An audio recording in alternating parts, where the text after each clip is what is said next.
Bonjour, je vous remercie de m'avoir invité à participer à cette journée très intéressante de la filière. Donc, je vais vous parler du projet Vivodogma et puis aussi du cheminement que cela a nécessité et nécessite encore. Donc, c'est un projet de distraction ostéogénique à activation magnétique. Alors, pour rappel, la distraction ostéogénique, donc, je parlais principalement mandibulaire, c'est un processus qui permet un allongement osseux progressif. Donc, la technique chirurgicale va consister à créer une ostéotomie. Les deux morceaux de part et d'autre de l'ostéotomie sont fixés par une plaque reliée par une tige sans fin. Et puis l'activation de cette tige sans fin va écarter la plaque et créer une néoformation d'os à partir du tissu périosté et des cellules souches du cal osseux. Donc, ce processus se fait en plusieurs jours. Donc, il y a la première, au bloc opératoire, l'ostéotomie. Il y a une latence entre 3 et 5 jours. Une activation de la distraction qui se fait en fonction de la quantité d'os que l'on doit allonger, donc d'1 millimètre par jour. Et puis, il y a une phase de consolidation. Alors, l'indication est souvent donc en chirurgie interceptive chez l'enfant pour permettre d'accompagner la croissance mandibulaire à des fins donc soit pour la mastication, mais aussi respiratoire pour gérer les apnées du sommeil et puis aussi à des fins morphologiques.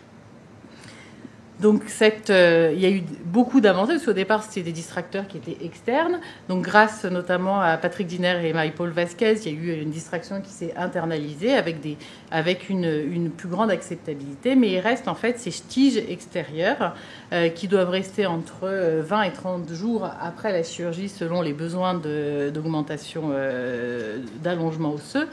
Elles sont donc génératrices d'infections, mais qui ne sont pas si graves, mais en tout cas d'anxiété pour les parents, de douleur, parce qu'à chaque fois on mobilise la tige d'activation, c'est douloureux, de difficultés. Parfois, on a eu des patients pour lesquels ils ont avancé, reculé, il y a tout un tas de gestions. Et puis, il y a aussi quand c'est extériorisé pour l'intégration à l'école. Donc, il y a eu plusieurs tentatives d'enlever ces tiges d'activation. Donc, il y a eu des chercheurs qui ont travaillé sur une activation par ressort. Le problème du ressort, c'est que les forces initiales sont plus fortes que les forces en fin d'activation. Et dans la distraction, on a besoin du contraire. On a besoin que les forces soient maximum en fin d'activation, parce qu'il y a des contraintes liées au périoste. Et puis, il y a les activations motorisées ou hydrauliques, mais ça nécessite un fort encombrement. Alors, on avait pensé donc à une activation magnétique, notamment sous l'impulsion de Patrick Diner. Et puis, je pense qu'on allait dans le bon sens, puisque en orthopédie, en parallèle, s'est développé pour la chirurgie des scolioses ou les allongements osseux, des activations magnétiques. Il y a Magec et puis il y a Nuvasive avec de Precise qui sont d'ailleurs utilisés à Necker et pour lesquels ils ont plutôt des bons résultats.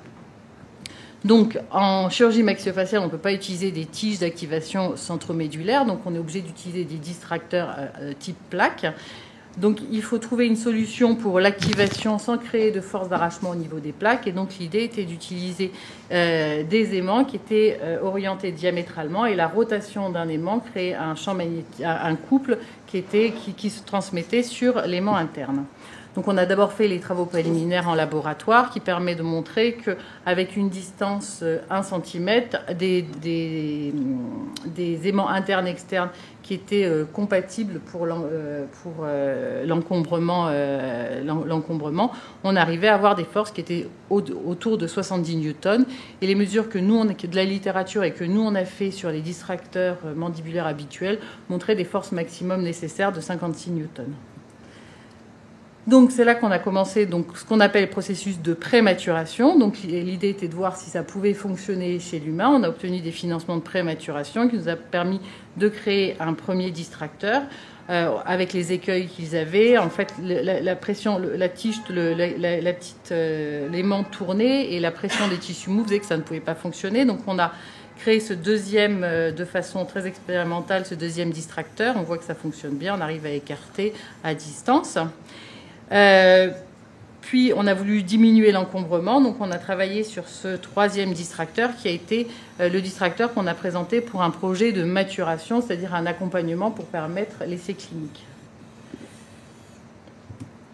Donc, pour avoir un projet de maturation, il faut bien sûr montrer que ça a un intérêt aussi financier. Donc, on a fait une chaîne de valeur. Donc, on montrait qu'il y avait des avantages sur le fait qu'il était totalement interne, qu'il y avait une activation à distance, que c'était plus facile pour le patient. Et bien sûr qu'à terme, on pourrait éventuellement le vendre à un industriel qui pourrait être intéressé. Donc, on a commencé la phase de prématuration. Donc, on a conçu un distracteur avec un prestataire externe qui est totalement biocompatible. L'aimant est saupoudré de poudre de titane qui est ISO 13485. Donc, des plaques, il est encapsulé à l'intérieur d'une capsule en titane. La température de curie est de 180 degrés, donc compatible avec une stérilisation en milieu hospitalier. Donc ça, c'est le distracteur qu'on a essayé, le prototype. Je ne sais pas si ça fonctionne. Donc, désolé pour les images. Donc, on voit que ça fonctionne. Mais si on le faisait en interne, vous ne pourriez pas voir. Mais ça marche aussi au travers de la peau. Donc ensuite, on est en train de travailler sur l'activateur, donc avec 2 activateurs, un activateur pour les patients qui ne tournent que dans un sens, avec une LED lumineuse qui permet de montrer que l'activation s'est réellement faite, et puis un activateur pour les chirurgiens, donc qui va plus vite, qui permet de tourner dans un sens, dans l'autre, sans avoir de phénomène de blocage entre chaque activation. Donc, tout est au stade de prototype. Donc, maintenant, il faut qu'on travaille actuellement donc, avec une société de réglementation qui nous permet de faire les plans de qualité, la qualification des dispositifs auprès de la NSF, de répondre à toutes les règles applicables. On doit travailler aussi avec des fabricants qui sont certifiés. Et puis, ensuite, réaliser des plans de vérification, des tests de biocompatibilité. Alors, pour faire un test de biocompatibilité, il faut donner 42 distracteurs pendant 6 mois pour nous dire s'il y a un effet tératogène, si c'est biocompatible. Donc ça nécessite quand même beaucoup d'investissement et beaucoup d'attentes. Tout ça nous permettra en fait seulement de pouvoir faire l'essai clinique qui, dans un autre temps, nous permettra d'avoir l'AMM. D'un point de vue financier, la première SAT de R&D, c'est-à-dire où on en est, ça a déjà coûté 700 000 €, qui a été financé par la SAT. Et donc, on est d'ailleurs à la recherche de 300 000 € pour financer la suite, notamment les 42 distracteurs qui doivent être envoyés pour un test de biocompatibilité et ensuite les seulement 5 distracteurs qui sont nécessaires pour l'essai clinique sur les malades. Voilà. En parallèle, donc, on travaille aussi en prématuration sur un projet de disjoncteur maxillaire à activation magnétique. Et là, on est toujours à la phase de prématuration. Je vous remercie de votre attention.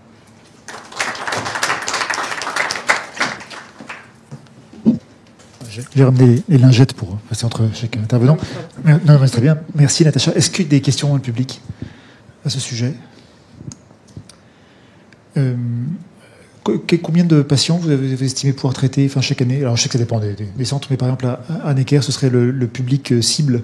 On aurait une vingtaine de patients par an. D'accord. Patients par an. Oui. C'est Vagaliani, c'est encore là, qui les opère le plus. Une vingtaine par an. Ouais. Et donc, un appel à 300 000 €, c'est ça? Oui, c'est ça. Si dans le public, quelqu'un veut réagir ou postuler, très très bien. Merci. Ok, merci beaucoup. En tout cas, une nette avancée. Merci beaucoup, Natacha.